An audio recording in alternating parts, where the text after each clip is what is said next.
Assalamualaikum warahmatullahi wabarakatuh. Dan selamat pagi anak-anak kami sekalian yang kami sayangi. Sekarang kita bertemu lagi dalam mata pelajaran PPKN, masih bab 1 ya, di kelas 11. Judulnya Harmonisasi Hak dan Kewajiban Asasi Manusia dalam Perspektif Pancasila.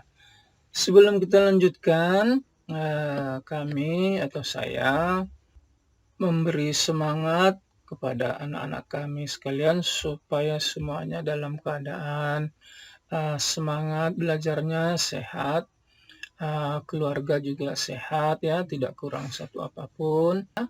Untuk tidak memperpanjang waktu lagi ya, kita langsung saja melihat judul kita tadi sudah kita bacakan. Namun pengertiannya ini sepintas lalu bolehlah kita katakan bahwasanya harmonisasi itu artinya keserasian ya. Keserasian, keselarasan atau keindahan. Nah, jadi kalau yang mau dilihat di sini adalah hak dan kewajiban asasi manusia dalam pandangan atau dalam sudut pandang Pancasila. Jadi keindahan hak asasi dan kewajiban asasi manusia jika dipandang dari sudut Pancasila. Itulah kira-kira maksud daripada judul kita sekilas saja ya. Minggu lalu kita juga sudah mengetahui apa itu kompetensi inti ya. Kompetensi inti itu apa minggu lalu? Kemampuan pokok yang harus yang kita miliki manakala kita memasuki jenjang pendidikan, yang pada intinya itu ada 3 ya minggu lalu ya, sikap, ilmu pengetahuan, dan keterampilan. Namun kalau di kurikulum 2013 sikap itu dibagi 2 lagi ya, yaitu sikap hablum minallah dan yang kedua hablum minannas kalau pelajaran agamanya ya. Sikap spiritual dan sikap sosial. Nah, begitu. Kemudian KD-nya juga sudah kita bahas minggu lalu ya. Nah, kalau memang mau kita lihat lagi sepintas lalu boleh juga ya. Sekedar mengingatkan. Nah, ini sudah kita ketik kompetensi inti, dia langsung ke materi. Kalau kita ketik KD, dia sudah masuk ke materi juga. Kalau kita lihat indikator, dia juga sudah masuk ke materi. Berarti ini memang kita setel pada video selanjutnya. Ini sudah tidak bisa kita baca lagi ya. Tidak bisa kita baca lagi. Kita hanya bisa membaca materinya. Ini dia materinya. Langsung dia masuk ke materi berikutnya. Ini materi 9 ini sebenarnya nggak usah kita baca ya. Ini hanya langsung ke bagian C. Karena mungkin materi 1-8 itu sudah dibahas pada video sebelumnya ya. Nah, sekarang kita bagian C saja, yaitu kasus-kasus pelanggaran hak dan pengingkaran kewajiban warga negara. Yang pertama kita lihat pelanggaran hak asasi manusia disebabkan oleh beberapa faktor. Kenapa terjadi pelanggaran hak asasi manusia? Penyebabnya itu ada 2 faktor. Yang pertama faktor internal, yang kedua faktor eksternal. Faktor internal ini artinya faktor dari dalam diri kita sendiri. Apa saja contohnya? Misalnya sikap egois atau sikap yang terlalu mementingkan diri sendiri, tidak mau memikirkan kepentingan orang lain. Inilah kita makanya belajar PPKN ini untuk menimbulkan sikap tepo seliro, kalau orang Jawa bilang ya, sikap mawas diri, sikap tenggang rasa, jangan egois, jangan mementingkan diri sendiri. Kemudian yang kedua, rendahnya kesadaran HAM. HAM itu apa? Hak asasi manusia, yaitu tidak membeda-bedakan SARA. Jadi kalau ada orang yang merendahkan SARA, umpamanya, berarti dia merendah tingkat kesadaran HAM-nya, yaitu apa itu SARA? Suku, agama, ras, dan antar golongan. Nah, itu jadi jangan direndahkan SARA. Dengan kata lain, tidak merendahkan hak asasi manusia. Nah, kemudian sikap tidak toleran. Apa pula yang dimaksud dengan toleran itu? Toleran itu artinya menghargai perbedaan. Jadi kalau sikap tidak toleran, sikap yang tidak menghargai adanya perbedaan. Mungkin perbedaan agama yang paling populer ya. Jangankan mau bekerja sama ya, menghargai saja tidak. Ya kan? Jangankan mau bekerja sama, sedangkan menghargainya saja tidak. Nah, itu termasuk faktor internal. Nah, sedangkan faktor eksternal, misalnya yang pertama apa? Menyalahgunakan kekuasaan. Ini maksudnya biasanya kalau orang yang baru berkuasa, kadang-kadang kalau dia tidak menyadari dirinya, kalau dia terlalu mementingkan diri sendiri, kadang-kadang memanfaatkan kekuasaannya itu. Misalnya mumpung masih berkuasa, mumpung masih jadi pejabat, dia seenak-enaknya saja kepada orang lain, seenak-enaknya saja kepada bawahannya. Itu tidak boleh ya. Karena sebenarnya kekuasaan atau jabatan itu hanya titipan dari Allah Subhanahu wa taala, Tuhan yang Maha Esa. Kemudian yang kedua, ketidaktegasan aparat penegak hukum. Ini kalau yang sering kita dengar di media massa, kadang-kadang katanya penegak hukum itu atau hukum itu tajam ke bawah, tumpul ke atas. Kadang-kadang kalau orang miskin, kalau orang yang tidak punya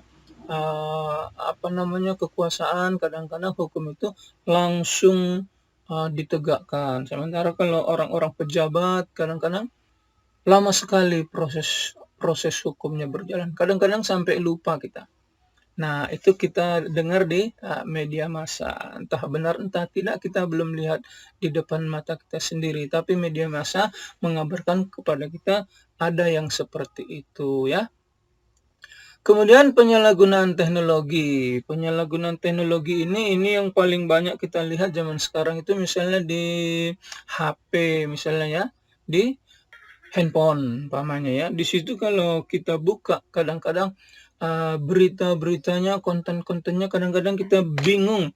Apa ini benar, apa ini salah, apa ini, karena sekarang banyak sekali kadang-kadang orang yang menyebarkan berita-berita bohong atau berita-berita hoax. Oleh karena itu, maka sekarang sudah ada undang-undang ITE, undang-undang ITE. Makanya sekarang kita harus berhati-hati dalam menggunakan handphone misalnya. Kalau tidak betul-betul pasti tahu beritanya, jangan disebarkan. Karena nanti orang yang membuat berita bohong dengan orang yang menyebarkannya itu akan sama-sama kena Undang-Undang ITE. Yang berikutnya kesenjangan sosial dan ekonomi. Ini kadang-kadang kita lihat ya, orang yang miskin dengan yang kaya itu terjadi gap.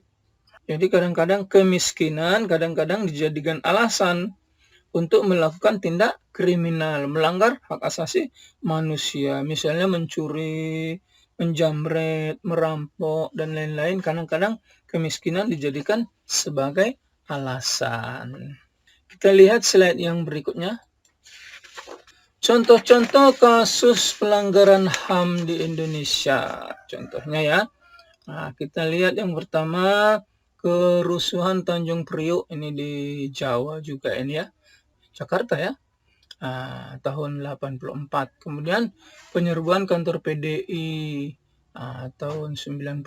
Ini PDI masih belum ada PDI Perjuangan berarti ya waktu itu ya. Kemudian penembakan mahasiswa Universitas Trisakti tahun 98.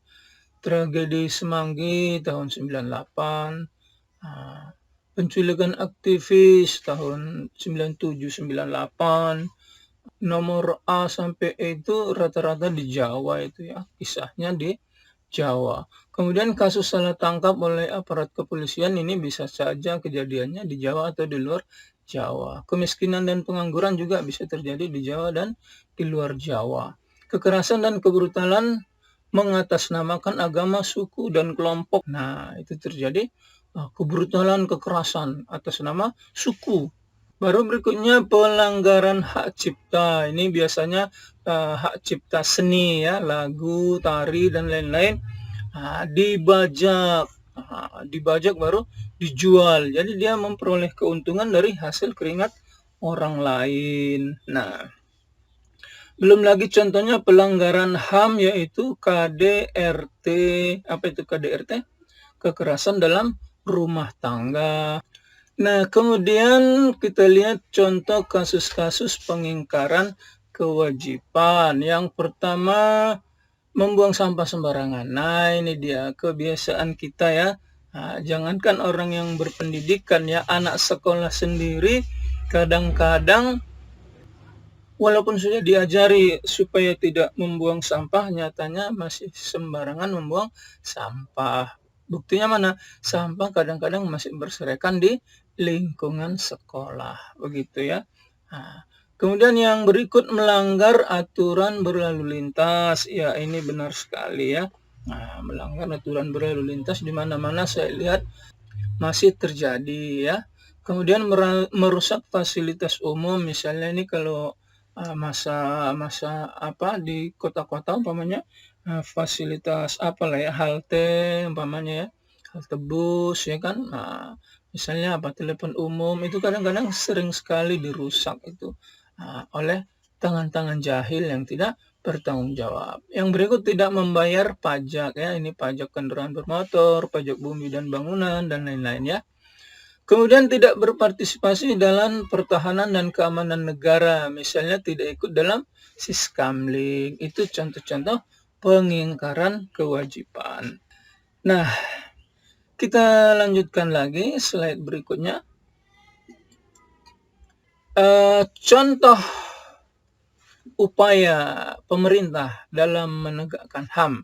Misalnya yang pertama, pembentukan Komisi Nasional Hak Asasi Manusia yang disingkat dengan Komnas HAM. Ini dibentuk oleh dengan Kepres nomor 50 tahun 93, keputusan Presiden ya. Nomor berapa tadi? Nomor 50 tahun 93. Kemudian pembentukan instrumen HAM, misalnya apa?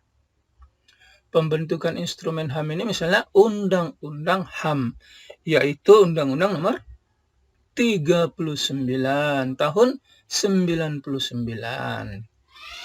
Nomor berapa tadi? Nomor 39 tahun 99, yaitu Undang-Undang tentang HAM. Nah, baru kemudian yang berikutnya pembentukan pengadilan HAM. Ini dibentuk oleh dengan Perpu nomor 1 tahun 1999. Nah, selanjutnya upaya pencegahan yang dilakukan pemerintah dalam mengatasi berbagai kasus pelanggaran HAM ya, yang upaya pencegahannya ya, yaitu misalnya apa? Yang pertama, dengan supremasi hukum dan demokrasi harus ditegakkan. Jadi bagaimana upaya pencegahan supaya jangan ada terjadi pelanggaran hak dan pengingkaran kewajiban? Yang pertama, supremasi hukum harus ditegakkan. Ya, supremasi hukum itu apa? Menempatkan hukum pada tempat yang seharusnya. Hukum ditempatkan pada tempat yang seharusnya, setinggi-tingginya. Jadi semua harus berdasar hukum. Di Indonesia ini, negara Indonesia harus berdasarkan hukum. Jadi tidak sembarangan, siapa saja bisa terjerat hukum apabila dia melanggar hukum. Jadi hukum itu tidak pandang bulu, apakah dia orang pejabat, apakah dia orang biasa ya. Kemudian yang kedua, mengoptimalkan peran lembaga negara yang berwenang menegakkan HAM dan kewajiban. peran lembaga negara ini terutama penegak hukum tentunya ya. Misalnya apa? Polri, kejaksaan, dan kehakiman. Walaupun sebenarnya untuk masalah hak dan kewajiban ini sebenarnya kita semua ya, sebagai warga negara ya, harus menegakkan HAM dan kewajiban. Yang ketiga, meningkatkan kualitas pelayanan publik. Ya ini ya benar ya, ini untuk badan-badan atau lembaga-lembaga yang melayani kebutuhan masyarakat dimanapun kantornya umpamanya. Kalau kualitas pelayanan masyarakatnya baik, biasanya itu akan mengurangi pelanggaran HAM dan pengingkaran kewajiban gitu ya. Yang keempat, meningkatkan pengawasan dari masyarakat. Ini umpamanya ya, masyarakat tidak ada salahnya melaporkan kalau ada pelanggaran HAM, misalnya kepada RT, RW, Kadus umpamanya ya, atau kepala desa umpamanya, atau bila perlu kepada kepolisian, mana tahu ada terjadi pelanggaran hak asasi manusia. Misalnya terjadi pencurian, perampokan, umpamanya ya, penjamretan atau semacamnya, boleh melaporkan ya. Kemudian yang berikut, meningkatkan penyebarluasan prinsip kesadaran berbangsa, meningkatkan keprofesionalan lembaga Kamnak, dan meningkatkan kerjasama. Ya, sekarang kita lanjutkan dengan slide berikutnya. Contoh penanganan kasus yang sudah ya. Nah, kalau yang tadi yang belum, ini kalau yang tadi pencegahannya, sekarang contoh penanganan kasus yang sudah terjadi oleh lembaga penegak hukum. Misalnya yang pertama, kepolisian sudah banyak melakukan penangkapan terhadap pelaku tindak pidana umum atau tindak pidana terorisme. Kalau yang terorisme ini ada lembaga khusus dari kepolisiannya, namanya Densus 88 gitu ya. Kemudian yang berikutnya, TNI melakukan tindakan terhadap gerakan separatisme dan ancaman yang datang dari luar. Ya, misalnya ancaman separatisme ini apa? Apa itu? Contohnya apa? Ingin memisahkan diri dari NKRI. Kemudian yang ketiga, KPK melakukan operasi tangkap tangan atau OTT kepada koruptor. Nah, ini berita-berita seperti OTT ini kita sudah sering dengar di media massa. Pejabat-pejabat negara banyak yang di OTT oleh KPK. Yang berikut, lembaga peradilan menjatuhkan vonis atas kasus pelanggaran hak. Ya, ini dia lembaga peradilan ya, baik peradilan umum ya, sampai ke Mahkamah Agung ya. Berikutnya, bagaimana cara membangun partisipasi masyarakat dalam pencegahan pelanggaran hak dan pengingkaran kewajiban?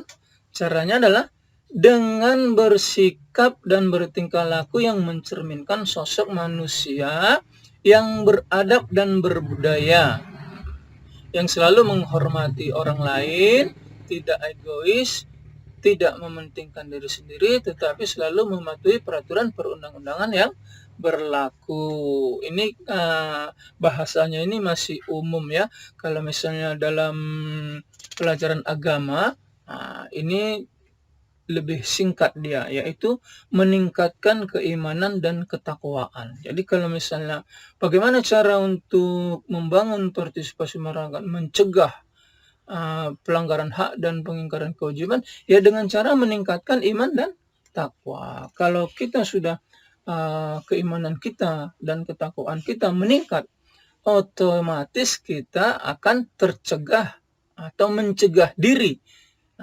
dalam melanggar hak orang lain dan pengingkaran kewajiban kita, baik kepada manusia maupun kepada Tuhan, baik kepada masyarakat maupun kepada negara. Jadi intinya adalah meningkatkan keimanan dan ketakwaan.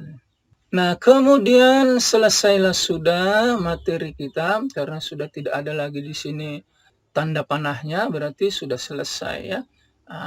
Sekarang kita langsung ke uji kompetensi. Uji kompetensi kita ada 10 ya, ada 10. Dari mana ini uji kompetensi soal-soalnya? Kita sudah tahu, sudah kita terangkan pada video sebelumnya, ini diambil dari indikator. Nah, indikatornya misalnya ada berapa, dijabarkan menjadi uji kompetensi. Soalnya mungkin pilihan berganda, mungkin mengisi, mungkin essay test, mungkin melengkapi, mungkin menjodohkan.